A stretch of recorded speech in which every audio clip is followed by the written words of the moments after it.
शादीशुदा लोगों को एक बड़ी सीख देने वाली कहानी। पति पत्नी की कहानी।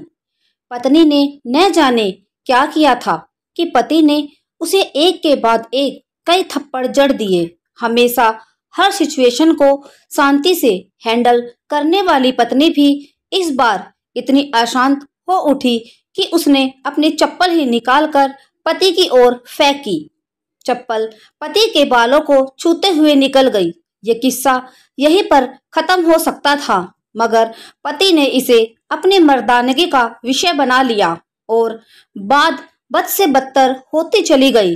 रिश्तेदारों ने भी आग में घी का काम किया। किसी ने कहा, जो औरत अपने पति को चप्पल से मार सकती है वो ना ही तो वफादार हो सकती है और ना ही पतिव्रता।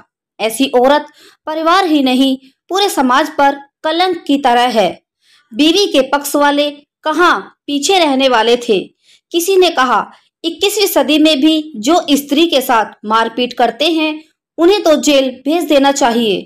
तो कोई कहता, जरूर उसको कोई और पसंद आ गई होगी, इसलिए अब अपनी पत्नी से मारपीट करने लगा है। बात कोर्ट तक पहुंच गई। दोनों पक्षों ने एक दूसरे के खिलाफ केस फाइल कर दिया। पति ने चरित्रहीन होने का तो पत्नी ने दहेज और शारीरिक उत्पीड़न का आरोप लगाया। 2 वर्षों से अधिक समय के लिए केस चला था। इन 2 वर्षों के दौरान दोनों पति पत्नी अलग अलग रहते थे। इन 2 वर्षों के दौरान दोनों पक्षों में समर्थकों की संख्या कम हो गई थी। पहले जहां दोनों पक्षों में समर्थकों का समूह होता था, अब गिने चुने लोग रह गए थे। पति और पत्नी दोनों की आर्थिक स्थिति भी इस समय के दौरान नीचे गिर चुकी थी, जिन्हें वो अपना शुभचिंतक समझ रहे थे। पैसों की बात आते ही उन्होंने भी अपना पल्ला झाड़ लिया था। अगर कोई देने को राजी भी हुआ तो मोटे ब्याज की शर्त पर। आखिरकार वही हुआ जो सब चाहते थे, डिवोर्स। हर कोई खुश था, दोनों पक्षों के रिश्तेदार, उनके माता पिता और दोनों के वकील। लेकिन 5 साल की सुखद शादी और एक सुंदर बेटी होने के बाद मिले इस डिवोर्स से पत्नी मूक थी और पति शांत। शायद ये एक इत्तेफाक था कि इस खुशी को मनाने के लिए दोनों पक्षों के लोग एक ही चाय की टपरी पर बैठे आमने सामने। इत्तेफाक इसलिए क्योंकि ज्यादातर लोग जो एक दूसरे के विरोध पक्ष को सपोर्ट कर रहे थे वे एक दूसरे को अच्छे से जानते भी नहीं थे। पति पत्नी भी इन सभी से दूर एक दूसरे के सामने मेज पर बैठे। पत्नी ने पति से कहा, अब तो खुश होंगे ना आप, तुम्हारे मन की जो हुई मुबारक हो। तुम भी तो आज जीत गई हो, मुझसे तलाक तो मिल भी गया है। Congratulation to you to.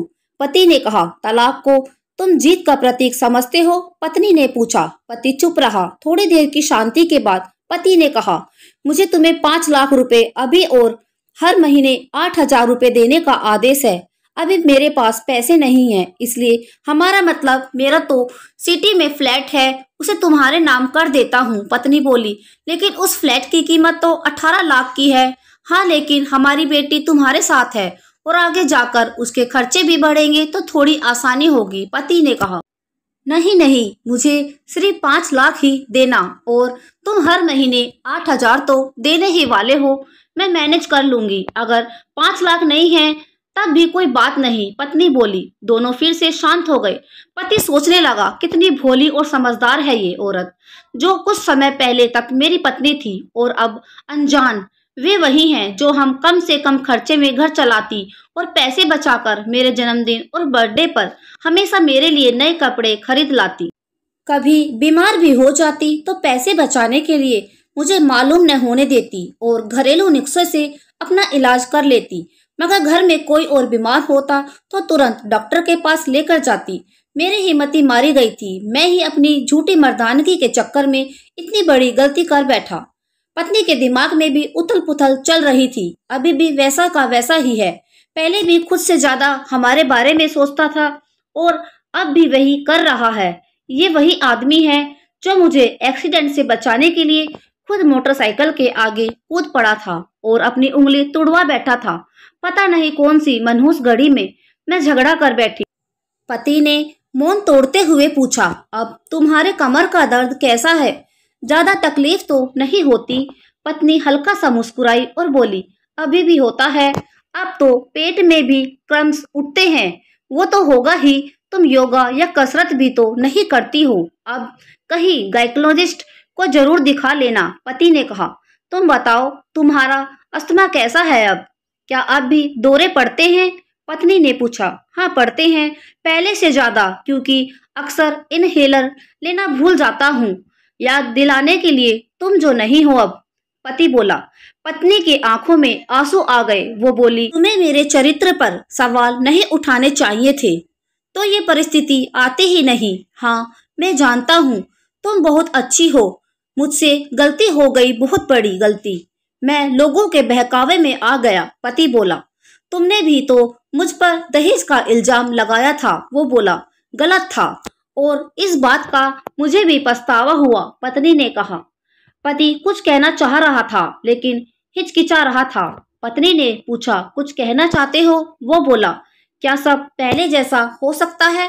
क्या मतलब? पत्नी बोली, मतलब कि हम फिर से पहले की तरह पति पत्नी बनकर, सच्चे दोस्त बनकर नहीं रह सकते? पति बोला, पर ये डिवोर्स के पेपर दिखाते हुए पत्नी ने कहा, फाड़ देते हैं।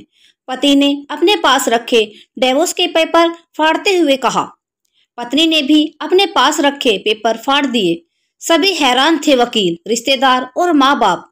पति पत्नी दोनों एक दूसरे के साथ हाथ में हाथ पकड़े अपने घर की तरफ चले गए। ये कहानी उन हर पति पत्नी के लिए बड़ी सीख है, जो छोटी छोटी बातों पर लड़ते हैं और इन झगड़ों को बड़ा बना के अलग होने का डिसीजन लेते हैं।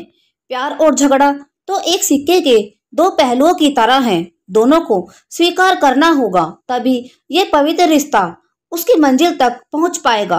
तो दोस्तों, ये कहानी आपको कैसी लगी कमेंट में जरूर बताएं। वीडियो को लाइक करें, शेयर करें, हमारे चैनल को सब्सक्राइब करें। Thank you.